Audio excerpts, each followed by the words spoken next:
आप देख रहे हैं STV लद्दाख, आवाज घर घर की। सीसी साहब को जाके बोलिए आप, ये इस तरह से जाके यूटी एडमिनिस्ट्रेशन को बोलिए। तो सर एक इम्पोर्टेंट क्वेश्चन आता है सर। आप कांग्रेस और नेशनल कॉन्फ्रेंस का अलायंस था सर, तो कल जो बजट मीटिंग था उसमें बीजेपी और जो इंडिपेंडेंट है उन्होंने सपोर्ट करके बिल पास किया। उसी के उस अगेंस्ट सर सीसी में जो है वहाँ पे एक इंडिपेंडेंट और एक जो सिटिंग जो काउंसिलर है उसको एग्जीक्यूटिव काउंसिलर लिया। तो सर कहाँ पे आप लोगों का अलायंस यहाँ पे रहता है सर? क्योंकि अब तो बीजेपी और इंडिपेंडेंट के साथ अलायंस हो गया और कॉन्सेप्ट भी कंटिन्यू कर दिया। तो सर कांग्रेस का इस पे क्या क्वेश्चन है सर? देखिए बहुत क्लियर है। देखिए अलायंस की जब बात करते हैं ना, ये अलायंस कैसे बनी था तो मालूम है? आज से 2-2.5 साल 3 साल पहले एक अलायंस बनी, जिसमें मीडिया वाला खुद मौजूद था, जिसमें सारे प्रोसेस के अंदर में आप लोग प्रेजेंट थे, आप लोगों को समझ में आया वो किस लिए हमने अलायंस की।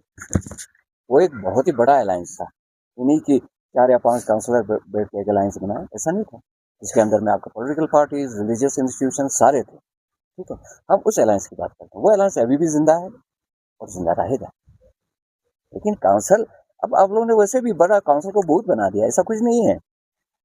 मैं ये कहने की कोशिश कर रहा हूँ कि जो काउंसिल के अंदर में जो एक्टिविटीज चल रहा है उसमें आप 2 बातें उठा रहे हैं। एक तो आप ये बता रहे हैं कि बीजेपी ने उसको सपोर्ट करके पास करा दिया। ठीक है, वो यकीनन वो तो हमारे ऑनरेबल सीसी साहब ने खुद कहा, अनकंडीशनल सपोर्ट हमने इसको पास कर दिया। ठीक, और दूसरी बात आप क्या पूछ रहे थे? आप पूछ रहे थे 2 इश्यूज को कैसे देख रहे हैं। वो तो नासिर साहब ने पहले ही बताया, बिल्कुल कॉन्स्टिट्यूशन नहीं है, ये इलीजिटिमेट है जो अपॉइंटमेंट हुई है। तो अब कल सीसी साहब बीसी साहब को एग्जीक्यूटिव काउंसिलर बनाते थे, क्या वो बन जाएंगे? ये वही वाली बात अभी का जो ये वही तो हम भी बता रहे हैं कि हमारे ऑनरेबल सीसी साहब और उनके ऑनरेबल काउंसलर साहब उन्हीं का ही सहारा लेके, हम कब इनकार कर रहे हैं उस बात का? वो तो रोज रोशन की तरह आया है। लेकिन मैं ये कहने की कोशिश कर रहा हूँ कि भाई एक अनकॉन्स्टिट्यूशनल स्टेप जब आप ले रहे हो तो उसको सपोर्ट तो किसी भी पार्टी को नहीं करना चाहिए, क्या वो बीजेपी हो या एनसी हो या कांग्रेस हो। मैं ये कह रहा हूँ। तो सर ये हाँ, लेकिन अब ये बात सुनिए, अब आप बोलेंगे कि फिर ये मीटिंग हुआ कैसे, कांग्रेस ने इस चीज को अलाउ क्यों किया, आपने विड्रॉ क्यों किया? यकीनन उसमें सिर्फ मेन हमारा मुद्दा ये था कि पब्लिक इंटरेस्ट को साबोटाज ना होने दे, क्योंकि यूटी एडमिनिस्ट्रेशन तो फ्लोट इसका डेट नहीं निकाल रहे थे और भी डिले हो जाएगा तो दिक्कत हो जाएगा लोगों को, सिर्फ इसीलिए हम बैकफुट पे चले गए। तो और कोई हमारा इंटरेस्ट नहीं। सर इस मेन मुद्दा जो है बिल्कुल, हम बिल्कुल तैयार है। हम आज भी डिमांड कर रहे हैं जल्दी से जल्दी फ्लो टेस्ट निकाले इसका। अगर थोड़ा सा भी पब्लिक के लिए अगर यूटी एडमिनिस्ट्रेशन सिंसियर है तो आप फ्लो टेस्ट निकालिए। अगर आप ड्रामेबाजी करना चाहते हैं, मैंने इस तरीके से आप जो है डिलिबरेटली अगर उसको बंद करके रखना चाहते हैं, वो अलग बात है। बट हम लड़ेंगे, आखिरी दम तक लड़ेंगे, चाहे हमें इसमें लीगल वे ये करना पड़े, चाहे हमें दूसरे कोई स्ट्रेटेजी इस्तेमाल करना पड़े, हम करेंगे। लेकिन हम इसके साथ बिल्कुल लास्ट मोमेंट तक लड़ते रहेंगे। तो सर जो 5 डिस्ट्रिक्ट के अंदर एलएचडीसीज देने का फैसला किया सर, उससे हमारे जो जो कौंसल है सर, इस पे क्या असर पड़ेगा? क्योंकि हर जगह से वहाँ के जो काउंसलर है वो हमारे देखिए ना, उसमें सीधी सी बात है। देखिए ना, ग्रास रूट लेवल पे उन्होंने एलएचडीसीज क्रिएट किए, ठीक है, उसके अंदर में उस स्टेप को हम वेलकम करते, कोई दिक्कत नहीं है। लेकिन फिर भी एक कंफ्यूजन पैदा होगा आने वाले दिन। आपके पास एलएचडीसीज भी होगा, आपके पास केआरआईज भी होगा। अब आप ये भी एक बहुत बड़ा एक मुद्दा लेके एपेक्स, अभी सुनिए, एपेक्स और केडीए का यूटी लेवल पे स्ट्रक्चर बनने जा रहा है, वो भी होगी। और साथ साथ में जैसे नासिर साहब कह रहे थे कि उसके अंदर में म्यूनिसिपैलिटीज भी बनेगा। इतने स्ट्रक्चर जब बनता है तो उनका जो भी रोल होगा वो ओवरलैप हो जाता है। उस चीज को कैसे डिफाइन करेंगे आप, उसका बिजनेस रूल कैसे बनाएंगे, उसके ऊपर डिपेंड करता है। लेकिन इस स्टेप को हम अपोज नहीं करते हैं, हम उसको सपोर्ट करते हैं। लेकिन इससे पहले ये सोचना चाहिए था इनको, यूटी एडमिनिस्ट्रेशन को और बाकी जितने भी इसके अंदर में स्टेक होल्डर हो, चाहे वो कोई पॉलिटिकल पार्टी हो, भाई अगर क्रिएट तो करते हैं इंस्टीट्यूशंस, लेकिन उन इंस्टीट्यूशंस को सिर्फ क्रिएट ही करते हैं। आपने ब्लॉक बनाया, आपने सब डिवीजन बनाया, आपने काउंसिल बनाया, आपने पीआरआई बनाया, बाकी सारी चीजें, लेकिन वो कितने एम्पावर्ड हैं? वो आज के काउंसिल का आपको एग्जाम्पल दिख रहा है। वही मैं भी कह रहा हूँ कि काउंसिल बने, अच्छा काउंसिल बने, मजबूत काउंसिल बने, जिसके पास लैंड के पावर्स हो, जिसके पास जो हमें जो हमारा एक्चुअल जो एक्ट था, डेवल्यूशन के बगैर जो एक्ट था हमारा, वैसा काउंसिल बने। अगर ऐसा काउंसिल बनेगा तो इससे फायदा बदतर है, फायदा नहीं है। जो अभी हमारे पास इस वक्त मौजूद देखने को है, देखने के लिए बहुत बड़ा काउंसिल है, लेकिन उसको अंदर से खोखला खोद कर खोद दिया। खोद के खोखला कर दिया गया है। कुछ पावर नहीं है सिवाय झंडा लगाने और गाड़ी में चलने की। कि आपको कानून भी पता है कि भाई ये गलत हुआ है, फिर कांग्रेस हाथ पे हाथ देके क्यों बैठी? आप लोग लीगल अप्रोच क्यों नहीं करते, कानूनी आप कार्रवाई क्यों नहीं करते इस पर? किसको बोले जिया साहब, किसको बोले? देखिए, आपके यूटी का एक फादर फिगर जो है आपके एलजी साहब है, जिसके पास हम बहुत ही उम्मीद और बहुत ही आस लेके गए थे, बहुत ही एश्योरेंस दिया हमें, बहुत अच्छे तरीके से उन्होंने हमें ये कहा, और हम जानते हैं वो एक ऐसे शख्स है जो लॉजिक और रीजनिंग पे बात करते हैं। लेकिन क्या करें, नीचे ब्यूरोक्रेसी का सेटअप इतना खराब है कि उनको हर जगह पर मिसलीड किया जा रहा है। तो हम कहाँ जाके फरियाद करें, किसको बोले हम? सर आप पूरी पब्लिक को रिप्रेजेंट कर रहे हैं सर, आप पूरी पब्लिक को रिप्रेजेंट कर रहे हैं सर, पब्लिक के लिए क्या आप फिर अगर अगर कोई एलजी ने नहीं किया तो उससे आगे भी कानून है, उसके आगे भी आप अदालत से आप रुजू कर सकते हैं।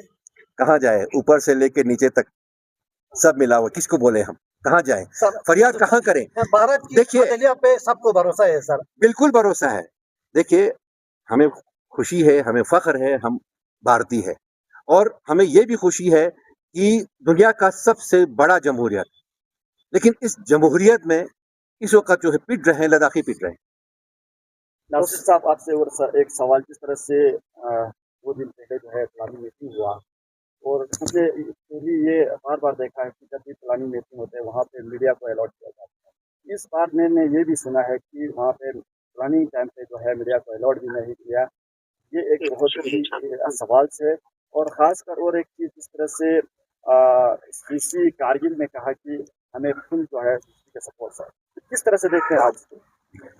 देखिए, वो तो मैं उस पर कोई टिप्पणी नहीं करूंगा, क्योंकि सीसी साहब ने खुद कहा है, वायर को उन्होंने द वायर को इन्होंने इंटरव्यू दिया है, उसके बाद जो है उन्होंने अपने प्रेस कॉन्फ्रेंस में कहा है कि मुझे बीजेपी ने जो है अनकंडीशनल सपोर्ट दिया है।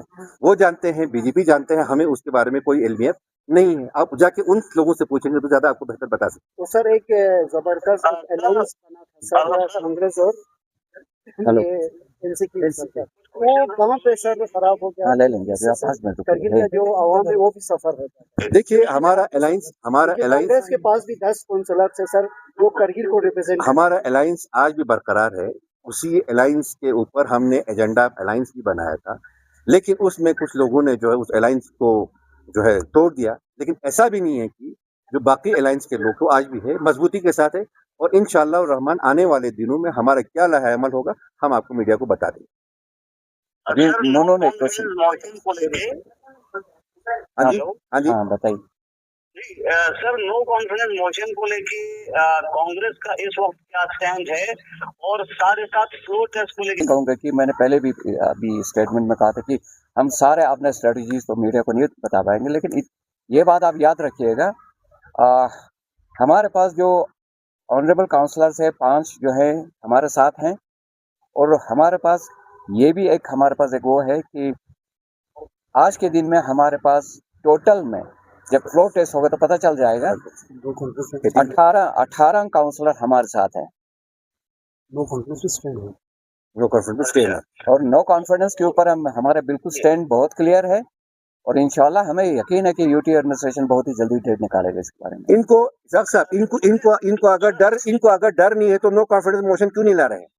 अब लाइए, मैंने आपको पहले ही कहा, ये डेलिबरेटली और मैनेज्ड है सारा चीजें। आज भी लाइए, आपको सीधा फ्लोर टेस्ट में आपको सारा क्लियर हो जाएगा किसके पास कितना है। जब निकाल ही नहीं रहा है, दबा के रखा है। जी सर, जिस तरह से आपने कहा कि बजट जो है वो पूरी तरह से मैनेज्ड है, तो बजट अगर मैनेज्ड था, आपको पहले से पता था, तो कैपेक्स सेशन में कांग्रेस ने ज्वाइन करके वहां पे ये इश्यू क्यों नहीं उठाया? बजट को मेजोरिटी के साथ आसानी से पास होने कैसे दिया? एक मिनट, सुनिए मेरी बात सुनिए आप। अब इसमें सिंपल सी बात है, नासिर साहब ने भी कहा कि अभी 2.5 महीने हो गया, हमें डेट कल देगा, परसों देगा, तरसों देगा।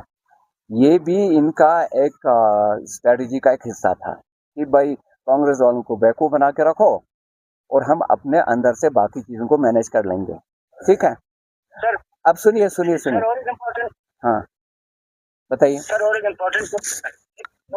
इम्पोर्टेंट क्वेश्चन ये होगा सर कि अगर कांग्रेस की डिमांड नहीं मानी गई तो अगला कदम क्या होगा सर? प्रोटेस्ट, लीगल एक्शन या काउंसिल के अंदर ही अपोजिशन रहेंगे सर कांग्रेस पार्टी? हमारे पास सारे ऑप्शंस है, जैसे कि आप खुद कह रहे हैं, हम सारे ऑप्शन पे देखते हैं क्या करना है, लेकिन हम अपने स्ट्रेटजी को अभी आपके सामने नहीं रख पाएंगे। लेकिन इतना जरूर बताऊंगा मैं आपको कि ये जो काउंसिल है ना, और ये जो लोकल एडमिनिस्ट्रेशन और हमारा यूटी एडमिनिस्ट्रेशन, हम इनको पब्लिक के इंटरेस्ट में फुल्ली अकाउंटेबल बना के छोड़ेंगे। हम ऐसे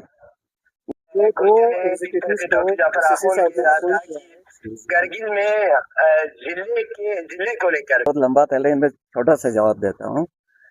करगिल डिस्ट्रिक्ट के इंटरेस्ट में कोई भी काम कर रहा हो, हमें कोई दिक्कत नहीं है। हमें संघों के लिए डिस्ट्रिक्ट चाहिए, वो सिर्फ एक पार्टी या एक ग्रुप के लिए नहीं है, वो पूरे डिस्ट्रिक्ट करगिल के लिए है। अगर शकरचिकतन शरगोल को डिस्ट्रिक्ट डिक्लेयर करते हैं तो किसी एक ग्रुप या एक पार्टी के लिए नहीं है, वो एंटायर एक पॉपुलेशन के लिए है। तो कांग्रेस का स्टैंड इसके ऊपर बहुत ही क्लियर है हमारा। हमें संघों में डिस्ट्रिक्ट मिलनी चाहिए, शकरचिकतन शरगोल में डिस्ट्रिक्ट मिलनी चाहिए। हम फुल्ली उसके ऊपर हम उनको सपोर्ट भी करते हैं, और कोई भी हमने ऐसा प्लेटफॉर्म नहीं छोड़ा जहाँ पे हमने कहीं पे भी जब हमें बुलाया गया उस चीज़ के ऊपर डिस्कशन के लिए, तो हमने पूरा सपोर्ट दिया उस चीज़ को। फिर एक सवाल और जिस तरह से किसी पहले जो है कारगिल में एक रोडवे में एक प्रेस कॉन्फ्रेंस देते हैं जब भी कोई भी बिल मूव होता, बिल जो है बजट पास, इसका मैं जवाब दूंगा। जनरल काउंसिल मीटिंग अलग है, नो कॉन्फिडेंस मोशन अलग है। आप प्लीज इन दोनों को मिक्स मत कीजिए। नो कॉन्फिडेंस मोशन स्टिल अपने जगह पे है, ठीक है। जनरल काउंसिल का जो उन्होंने पास किया वो सिर्फ आपका प्लान पास करने के लिए था, न कि फॉर्मेशन के लिए या नो कॉन्फिडेंस के लिए। नो कॉन्फिडेंस जो हमने दिया है अभी भी हम स्टैंड उस पर। हम आज भी रिक्वेस्ट करते हैं अपने यूटी एडमिनिस्ट्रेशन से कि जल्दी से जल्दी इसका फ्लोर टेस्ट का डेट निकालें। आप प्लीज इन दोनों को मिक्सअप मत कीजिए। हाँ जी सर, जिस तरह से बार बार डॉक्टर जाफर आखुन साहब ये कहते हुए नजर आ रहे हैं कि लद्दाख के अंदर इस वक्त जिस तरह रहते सीसी साहब स्मूथ ट्रांजिशन होने देता तो इस काउंसिल को कौन गिराता? उसमें नेशनल कॉन्फ्रेंस के अपने ईसीज होते, उसमें कांग्रेस के ईसीज होते, आराम से इस अलायंस को और भी बेहतर तरीके से आगे ले सकते थे। हमें तो ये लगता है कि वो लोग इस अलायंस के इंटरेस्ट में नहीं है। आगे बताइए सर एक इम्पोर्टेंट क्वेश्चन होगा सर, कांग्रेस का अगला पॉलिटिकल रोड मैप क्या होगा सर? क्या अलायंस रिकॉन्सिलिएशन की गुंजाइश है, या मैंने पहले भी आपको बताया कि आज के बाद अपोजिशन ही रहेंगे कांग्रेस कारगिल? देखिए अलायंस हमारा स्टैंड है, क्योंकि अभी नेशनल कॉन्फ्रेंस के बहुत सारे ऑनरेबल काउंसिलर हमें सपोर्ट कर रहे हैं। हमारा अलायंस तो बिल्कुल जिंदा है और हमेशा रहेगा, और ये अलायंस करगिल के इंटरेस्ट में बनी थी, तो कांग्रेस उस अलायंस को कभी नहीं तोड़ेगा अनलेस एंड अनटिल सामने वाला कोई तोड़ के जाना चाहे तो वो अलग बात होती है। लेकिन कांग्रेस हमेशा करगिल के इंटरेस्ट में कांग्रेस ने काम किया है, तो पब्लिक इंटरेस्ट में काम किया है, उस इंटरेस्ट को हम कभी भी डैमेज होने नहीं देंगे। हमारा अलायंस अभी भी जिंदा है, बेहतरीन तरीके से जिंदा है। बाकी लोग जो आगे पीछे घूम रहे हैं उनका तो हम कुछ कह नहीं सकते, वो लोग अपना स्टैंड खुद क्लियर करें।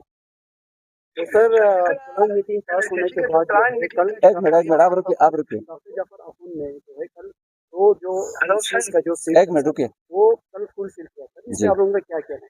ये अनकॉन्स्टिट्यूशनल है।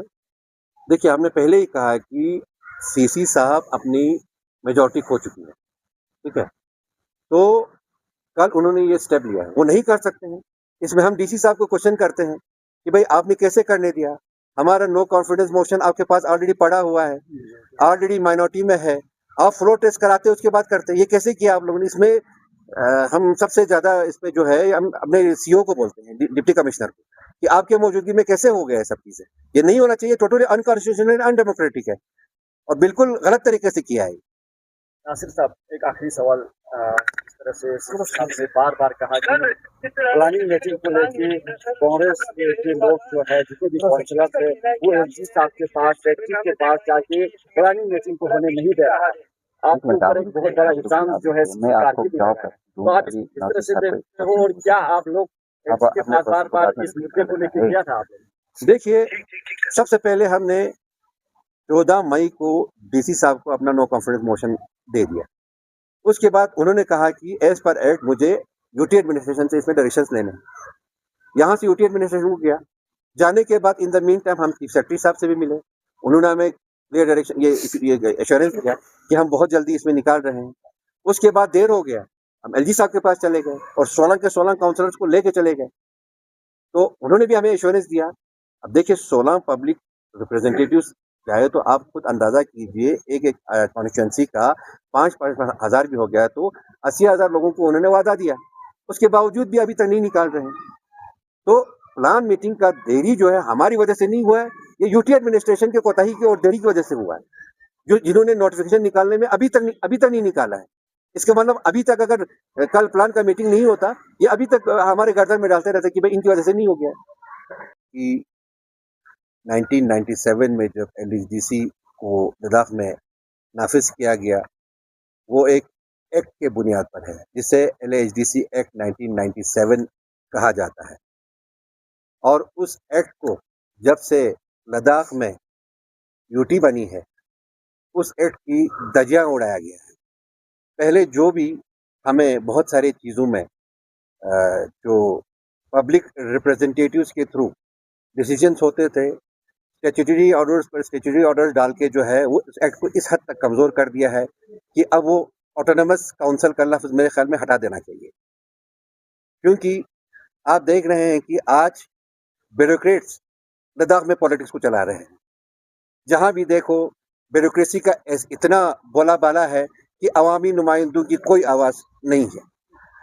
परसों आप देख लीजिए चीफ सेक्रेटरी साहब का प्रेस कॉन्फ्रेंस आया, उन्होंने वाज़ेह तौर पर ये बताया कि हम जो है ग्रास रूट लेवल पर डेमोक्रेसी को मजबूत करना चाहते हैं, डोर स्टेप पे गवर्नेंस लाना चाहते हैं। तो ये जो एक्ट है अभी ब्यूरोक्रेट्स के लिए कन्वीनियंस का एक टूल बना हुआ है, यानी कि उनके मर्जी के मुताबिक एक एक्ट को यहाँ से उधर धज्जियां उड़ा दे, वहाँ से वहाँ धज्जियां उड़ा दे। परसों चीफ सेक्रेटरी साहब खुद बोल रहे हैं कि हमने जो नए एलएचडीसी जो बनाए हैं वो section 3 sub section 1 of एलएचडीसी act के तहत बनाया है। जब इनको अपनी कन्वीनियंस है उसके लिए एक्ट का इस्तेमाल कर रहा है। उसी एक्ट में सेक्शन 27(2) में आपको जो है रिमूवल ऑफ चेयरमैन भी लिखा हुआ है, लेकिन उस चीज को डिलिबरेटली, मैं फिर रिपीट करूंगा, डिलिबरेटली इसको जो है दबाया जा रहा है। नहीं तो मुझे बताइए किसी जगह पर डेमोक्रेसी की तो सबसे खूबसूरती यही है कि आप आदमी को अपनी मर्जी से चुनते हैं, अपनी मर्जी से उतारते हैं। लेकिन अभी ब्यूरोक्रेट्स और कुछ पॉलिटिशियंस की मिली भगत से जो है ये सारी चीजें हमें लद्दाख में देखने को मिल रहे हैं। और आज मैं ये कहूंगा कि लद्दाख के पॉलिटिक्स को ब्यूरोक्रेट चला रहे हैं। तो ब्यूरोक्रेट साहबान से मेरी गुजारिश है कि आप बाज आ जाए, अभी भी बाज आ जाए, अपने आप को पॉलिटिशियंस बनाने की कोशिश मत कीजिए। आप लोगों का अपना काम है, you are accountable to the public, you are answerable to the public. आज पब्लिक का एक इशू है, 2.5 महीने से आप लोगों ने लिंगरी में करके दबा के रखा हुआ है। ऐसा क्यों है? क्या आप पब्लिक के लिए जवाबदेह नहीं है? क्या आप लोग सिर्फ अपनी कुर्सियों पर बैठ के यहाँ पे यूटी जो आप लोगों का एक हॉलीडे बना हुआ, आप उसको देखना चाहते हैं? अभी भी बात आ जाइए, इससे पहले कि हम लोग सड़कों पे आए, हम लोग पूरा पब्लिक को लेकर सड़कों पे निकल जाए। ये जो है जबरदस्ती वाला चीज मत कीजिए। डेमोक्रेसी में है तो डेमोक्रेसी के उसूलों को साथ में रख के चलने की कोशिश कीजिए। अपनी मर्जी आया तो एक्ट को इधर से, एक्ट जो है एक फुटबॉल का एक बॉल की तरह बना हुआ है, जिस ब्यूरोक्रेट का मर्जी आया यहाँ से इधर लात मार के उधर मारा, उधर से उधर मारा। तो क्यों ये ड्रामे करते हैं आप लोग कि भाई हम ग्रास रूट लेवल पर डेमोक्रेटिक इंस्टीट्यूशंस को मजबूत करना चाहते हैं, हम डोर स्टेप पे जो है गवर्नेंस लाना चाहते हैं, डिलीवरी आसान करना चाहते हैं। कहाँ है डिलीवरी आसान?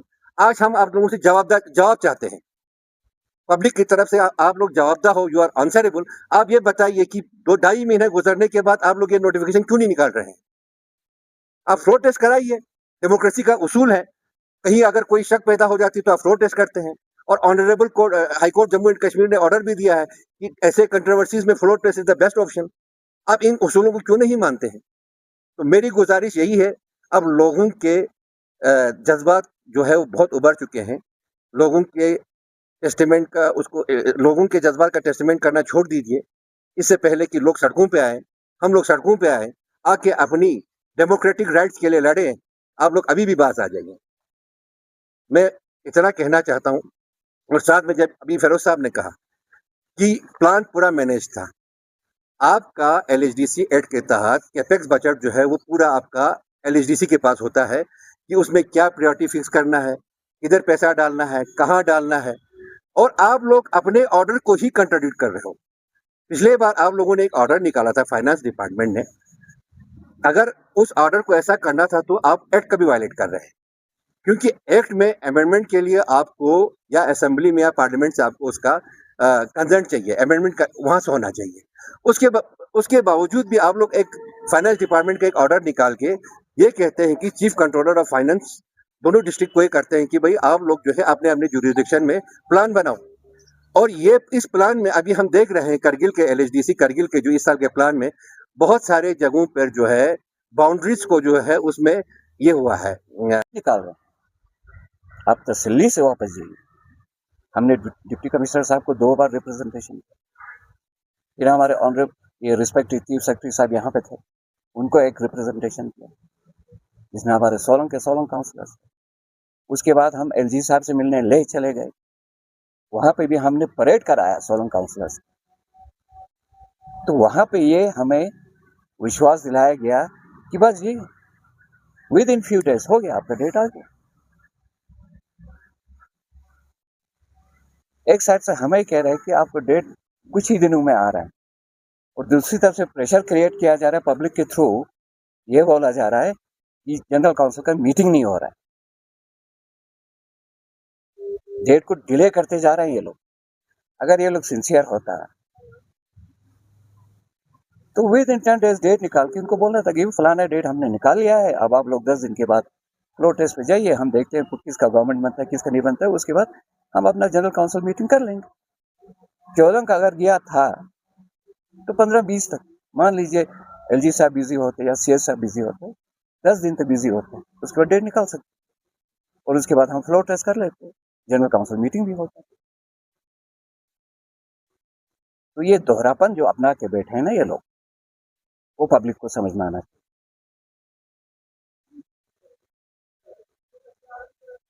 आप कैसे लेजिटिमाइज करेंगे, और एक मैनेज इवेंट को उसके अंदर जाके, और ये भी हमने जो सुना है कि ये जो प्लान का कॉपी जो बन के आया कंप्लीटली ऊपर से ही बन के आया, तुम लोग इसी को ही इम्प्लीमेंट करा दो। आप लोग को मालूम है, आप लोग मीडिया वाले कई बार आप लोगों ने पार्टिसिपेट किया है जनरल काउंसिल मीटिंग, 6, 7, 8 बजे तक मीटिंग चलता था हमारा, और यहाँ 2-2:30 बजे फिनिश करके निकल जाता है लंच के लिए। ये तो कम्प्लीटली प्री प्लान और मैनेज था सारा, और वहां पे जाके इनका मुंह कौन लगता है फिर। और तीसरी बात, अब आप बोलेंगे कि भाई आपके जो नेशनल कॉन्फ्रेंस के जो सपोर्टर हैं 4 या 5, वो काउंसिल में क्यों गए मीटिंग के लिए? उनका एक लेजिटिमेट डिमांड था, ठीक।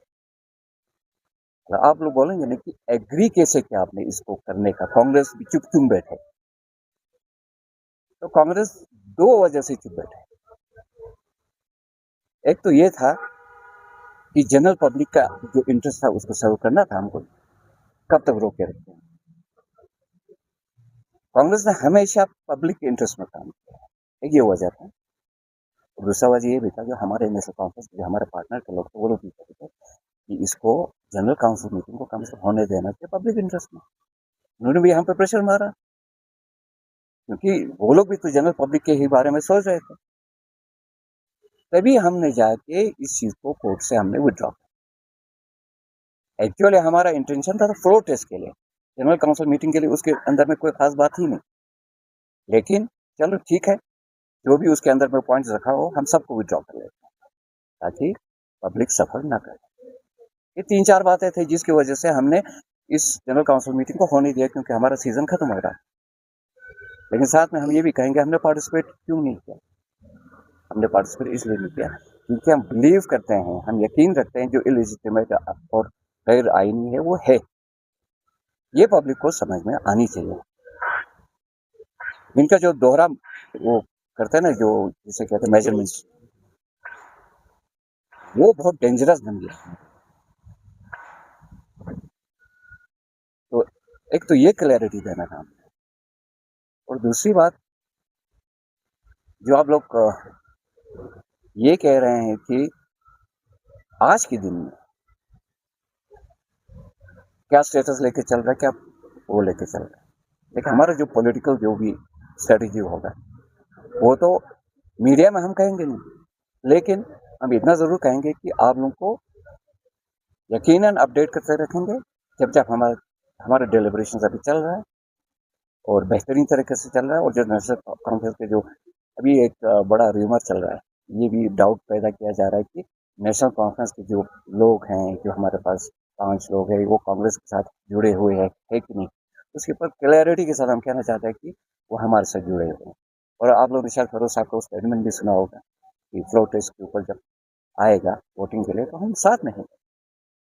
और वो भी कुछ प्रिंसिपल पे कुछ उन चीज़ों पे बैठ के वो बातें कर रहा है। ऐसा नहीं है कि अपॉर्चुनिटी यहाँ स्टूडियो। बिस्मिल्लाहिर्रहमानिर्रहीम। सबसे पहले तो मैं हमारे कारगिल यूनिट के कांग्रेस पार्टी की तरफ से आप जितने भी यहाँ पे मीडिया है, आप सबों का मैं शुक्रिया अदा करना चाहूँगा कि आप लोग यहाँ पे तशरीफ लाए। इस प्रेस कॉन्फ्रेंस को रखने का जो ऑब्जेक्टिव है वो ये है कि आप लोगों को मालूम है 14 मई को कांग्रेस पार्टी और उनके जो नेशनल कांफ्रेंस के जो साथी हैं उन्होंने एक नो कॉन्फिडेंस मोशन दिया था फ्लोर टेस्ट के लिए। उसके बाद जितने भी पॉलिटिकल डेवलपमेंट्स हुआ है आप सबों को मालूम। तो उसी सिलसिले में हमने सोचा कि आप लोगों को ब्रीफ करें ताकि जो पब्लिक है हमारे कारगिल के उनके सामने ऐसे बातें रखने की कोशिश करें जिन पे उनको क्लैरिटी की ज़रूरत है। तो अभी जब हम इन्हीं दिनों की बात है, पूरे पब्लिक के अंदर ये बातें आ रहा था कि पहली बात ये है कि कांग्रेस ने जनरल काउंसिल मीटिंग को बाइकआउट किया है। इसके ऊपर क्लैरिटी देना हमारा बहुत ज़रूरी था। तो हम ये कहना चाहते हैं इस सिलसिले में, ये जो मीटिंग है जनरल काउंसिल का जो मीटिंग है ये कम्प्लीटली इलेजिटिमेट है, गैर आईनी है, अनकॉन्स्टिट्यूशनल है। अब आप पूछेंगे क्यों? आप सबों को मालूम है जब से हमने 14 मई को जब हमने नो कॉन्फिडेंस मोशन दिया तब से लेके अभी तक तकरीबन 2-2.5 महीना हो चुका है, अभी तक फ्लोर टेस्ट के लिए डेट नहीं आया। वो क्यों दिया था हमने नो कॉन्फिडेंस मोशन? वो इसलिए कि मेजॉरिटी काउंसलर्स का जो है अभी जो प्रेजेंट सीसी साहब हैं उनसे कॉन्फिडेंस लूज कर चुके थे। मेजॉरिटी काउंसलर्स ने ये कहा कि आपके अंदर में, आपकी गवर्नमेंट के अंदर में, आपकी लीडरशिप के अंदर में हमारा कॉन्फिडेंस नहीं रहा है। जब कहीं पे भी, चाहे वो पार्लियामेंट में हो, चाहे वो असेंबली में हो, चाहे हमारे काउंसिल में हो, जब आप कॉन्फिडेंस लूज करते हैं तो हम क्या करते हैं? हम करते हैं फ्लोर पे जाके टेस्ट कि मेजॉरिटी किसके पास। और उसी सिलसिले में हमने 14 मई को डिप्टी कमिश्नर साहब के ऑफिस में जाके हमारे 16 काउंसलर, ऑनरेबल काउंसलर, कांग्रेस और नेशनल कांफ्रेंस, हमने रिटन में नो कॉन्फिडेंस मोशन जो है डीसी साहब को दिया था। उसके बाद डिप्टी कमिश्नर साहब ने ये कहा कि आपका नो कॉन्फिडेंस मोशन का जो नोट है हमने यूटी एडमिनिस्ट्रेशन को भेजा है। तब से लेके अब तक फ्लोर टेस्ट का डेट नहीं आ रहा है। अब आप ये कहिए, एक माइनॉरिटी ऑनरेबल काउंसलर्स कुछ बैठे हैं, वो लोग कहते हैं कि हम एक प्लान का मीटिंग करेंगे, तो वो लेजिटिमेट कैसे हो सकता है जबकि आप लोग मेजॉरिटी ही नहीं।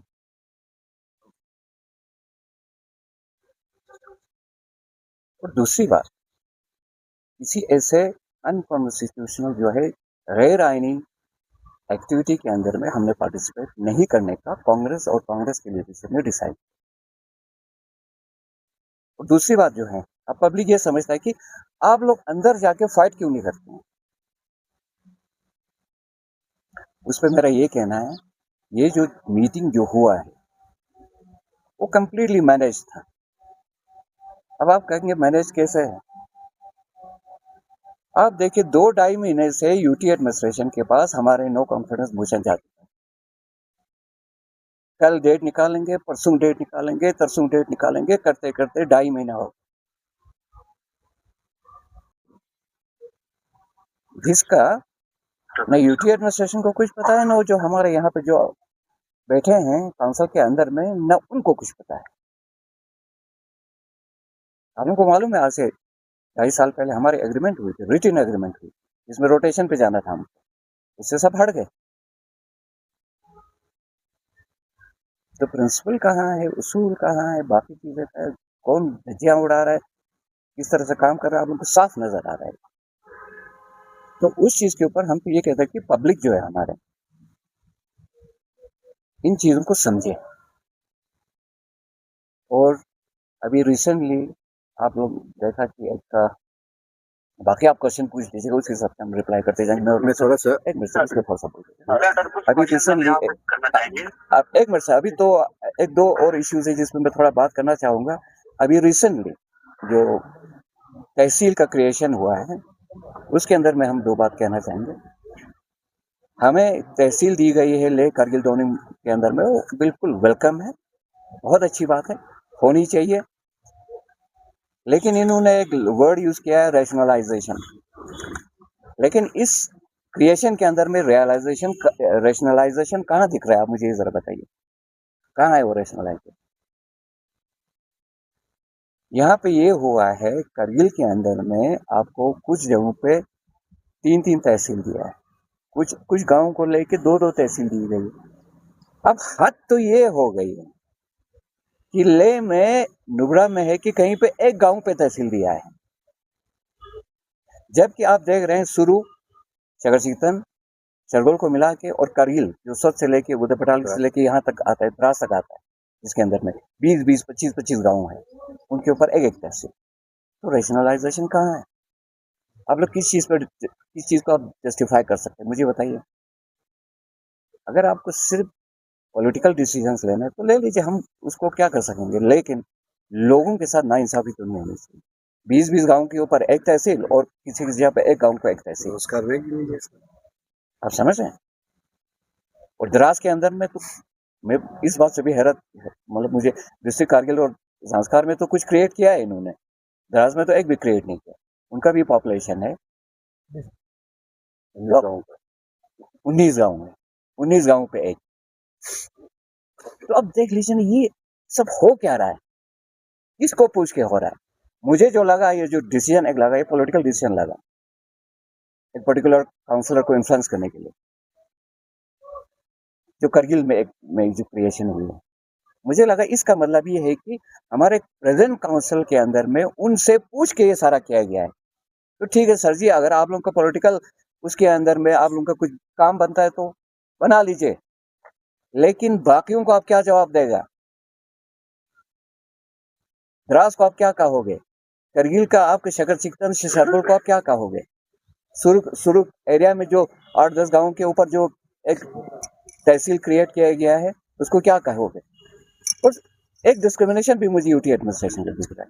नंबर ऑफ डिस्ट्रिक्ट क्रिएटेड आप देख लीजिए, लेके 3 या 4 डिस्ट्रिक्ट के अंदर में कितना क्रिएशन हुई है, और एज फॉर करगिल डिस्ट्रिक्ट के अंदर में जो अभी न्यू डिस्ट्रिक्ट को लेके करगिल को लेके कितने तहसील इन्होंने क्रिएट किया है। ये सब आप लोगों को भी, पब्लिक को भी, मीडिया को भी इनके ऊपर क्वेश्चन करना चाहिए था। आप लोग खामोश क्यों रहते हैं, मुझे समझ में नहीं आ रहा। अभी और भी इश्यूज हैं, लेकिन इससे पहले नासिर साहब ही इसके ऊपर और भी आगे एलाबोरेट करेंगे। अभी तक एक काम नहीं चल रहा है, इससे बड़ी शर्म की बात क्या है? अब तो प्लान ड्राफ्ट कॉपी जो बना था उसको खोल के देखा, उसके रिमार्क्स देखो, एक कॉलम बनाया, रिमार्क्स लिखा है ए पेंडिंग एडमिनिस्ट्रेटिव रिकॉर्ड जो पेंडिंग है वो लास्ट ईयर का, इस साल का नहीं है। जब लास्ट ईयर के प्लान में जो जो न्यू स्कीम्स लिया गया था, जब उनका अभी तक ए रिकॉर्ड नहीं हुआ है तो इस प्लान में जाने का फायदा क्या है?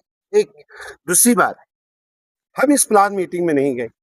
चलो इन बीजेपी और डॉक्टर साहब एक हो, ये तो रोजे रोशन की तरह आयान है, ये बीजेपी ही है, ये कोई एनसी नहीं है, ये बीजेपी है। इन्होंने जो प्लान का मीटिंग किया, मुझे बताओ भैया, जो ड्राफ्ट प्लान यूटी एडमिनिस्ट्रेशन ने तैयार करके डीसी साहब के जरिए डॉक्टर साहब के ऊपर थमाया गया, प्लान मीटिंग करके, डिस्कशन करके, डिलिब्रेशंस करके, उसमें कौन सा ड्रास्टिक चेंज लाया, जरा मुझे बताओ जरा कौन सा चेंज लाया?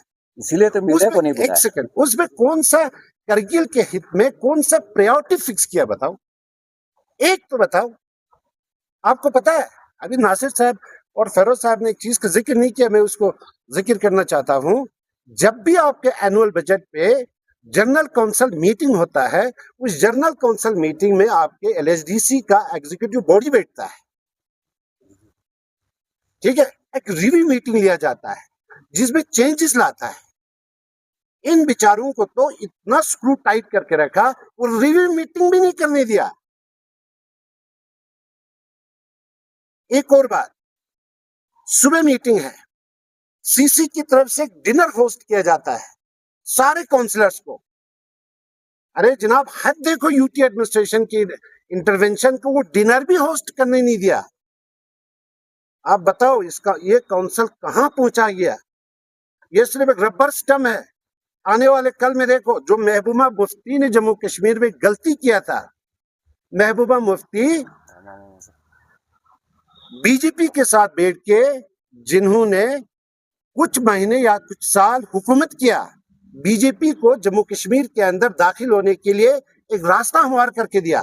सेम आज बीजेपी ने हिंदुस्तान से अच्छे अच्छे ऐसे एक्सपर्ट्स लोगों को लाके वही फार्मूला आपके लद्दाख के अंदर अडॉप्ट करके वही चीज आज आपके करगिल में होने जा रहा है, और उसकी शुरुआत करगिल से होने वाला है। मेरे तो एज एन इंडिविजुअल करगिल के कौम से अपील है, करगिल के पूरे पॉपुलेशन से अपील है कि होश में आने की जरूरत है, नहीं तो कल हमारा भी वही हालात होगा आज श्रीनगर में या जम्मू में जो लोग हैं उनकी हालात है, उससे भी बदतर होने वाले हैं। कौन है मुझे बता, हमारा सुनने वाला? हमारे इतने सारे पेंडिंग इश्यूज है, हमारे लैंड के इश्यू है, बाकी चीजों के इश्यू है। आज मैं बताऊंगा ना, यूटी एडमिनिस्ट्रेशन के अंदर आपका करगिल कहीं है ही नहीं है। तो सर, करगिल डिस्ट्रिक्ट का 1100 करोड़ का लेबोरेटरी है, तो उसका क्या होगा? देखिए, उसके अंदर में तो यही लोग जाने। आप तो जहाँ तक हम समझते हैं, जितने भी आपके लायबिलिटीज क्रिएशन हुई है, कोशिश तो यही रहना चाहिए कि बजट का मैक्सिमम पोर्शन जो है लायबिलिटीज जो क्रिएट है उनको ख़त्म करने के लिए जाना चाहिए, ठीक। और दूसरी बात, हम ये कहना चाहेंगे कि यूटी एडमिनिस्ट्रेशन का रिस्पॉन्सिबिलिटी बनता है इसके कि जितने भी हमारा लायबिलिटीज क्रिएशन हुई है, उस चीज़ को सामने रख के गवर्नमेंट ऑफ इंडिया से बात करके वहाँ से फंडिंग ला के जितने भी लायबिलिटीज है उनको ख़त्म करने की ज़रूरत भी है और होने भी चाहिए। इनका रोल वही होना चाहिए, यूटी एडमिनिस्ट्रेशन को इस चीज़ का ख्याल रखना चाहिए। Thank you. करगिल डिस्ट्रिक्ट के अमाउंट बजट प्लान से कुछ पोर्शन जो अभी ले में सम डिस्ट्रिक्ट में गया है, वहां के लिए पैसा कहां से दिया यहाँ से? तो ये सबसे बड़ा एक सवाल है, क्योंकि मैनेज है प्लान सारा मैनेज है, और हिल काउंसिल से ठप्पा मारने के लिए, रबर स्टैम्प की तरह ठप्पा मारने के लिए लाया है। इन चीजों को देखकर हम लोगों ने प्लान मीटिंग से बाइकाट किया, क्योंकि हमें पता था होना कुछ नहीं है, क्योंकि हमने प्लान बुक पहले देख चुका था। और सबसे बड़ी बात सितम ज़रीफी ये है कि इतना बड़ा, देखिए 3 लाख के पॉपुलेशन के लिए एक एलजी साहब बैठे हैं, उसके नीचे एक चीफ सेक्रेटरी साहब बैठे हैं, उसके नीचे इतने सारे कमिश्नर सेक्रेटरीज बैठे हैं, उसके साथ डायरेक्टर्स बैठे हुए हैं, फिर इतने सारे डिप्टी कमिश्नर साहबान हैं, उसके साथ साथ 2 हिल काउंसिल है। तो इतना कुछ होने के बावजूद भी लास्ट ईयर में जो हमने न्यू स्कीम्स उठाए थे, उनका अभी तक टेक्निकल सैंक्शन और एडमिनिस्ट्रेटिव अप्रूवल नहीं हुआ है, जिसकी वजह से सारा काम ठप पड़ा हुआ है। क्या इसी के लिए ब्यूरोक्रेसी बैठी है ऊपर? हमारा जब काउंसिल मॉरल्स वजूद में आया था, उस वक्त काउंसिल के पास 5 करोड़ तक का आपके पास एडमिनिस्ट्रेटिव अप्रूवल का पावर था, लेकिन स्टैट्यूटरी ऑर्डर से वो हटा दिया। उसके बाद हमारे डिप्टी कमिश्नर साहब के पास, जो हमारे सीओ भी एलएसडीसी के, उनके पास कोई 2 करोड़ का जो है एक फाइनेंशियल पावर था, वो भी उठा दिया। आज एक रुपए के लिए हम यूटी एडमिनिस्ट्रेशन में मोहताज है, तो आपका ऑटोनोमस काउंसिल कहाँ है? हर चीज को जो है सेंट्रलाइज करके रखा हुआ है। दावे पीट रहे हैं, डंडोरा पीट रहे हैं कि जो है हम ग्रास रूट लेवल पर जो है डेमोक्रेसी ला रहे हैं, डिसेंट्रलाइज कर रहे हैं। कहाँ है डिसेंट्रलाइज? ये तो सबसे बड़ा सेंट्रलाइज हो गया हर कोई चीज। तो इस चीजों को, लोगों को धोखा देना बंद कर दे, लोगों को झूठ बोलना बंद कर दे। अब लोग भी समझ रहे हैं कि जो हमें लॉलीपॉप दिखा के खुश करने की कोशिश कर रहे हैं, तो उस वजह से लोग खुश नहीं है। लोगों को सारा पता है कि एक सोची समझी साजिश के तहत जो है लद्दाख के लोगों को डिवाइड करने के लिए, डिवाइड एंड रूल करने के लिए एक कोशिश किया जा रहा है। लेकिन लोग इंडिया अनपढ़ नहीं है, ये पब्लिक है, ये सब कुछ जानती है। बहुत बहुत शुक्रिया सर। बहुत अच्छी बात है, जैसे आपने पहले वो आपको उनसे पूछना चाहिए, वो जाने, डॉक्टर साहब जाने, लेकिन खुद डॉक्टर साहब ने आपने इंटरव्यू में कहा मुझे बीजेपी का फुल सपोर्ट है, अनकंडीशनल सपोर्ट है। डॉक्टर साहब तो वही करेगा ना भाई, उन्हीं लोगों का काम करेगा, उन्हीं लोगों का सुनेगा जिन्होंने इनको अनकंडीशनल सपोर्ट दिया है। बाकी जो चीजें हैं वो सामने आते भी नहीं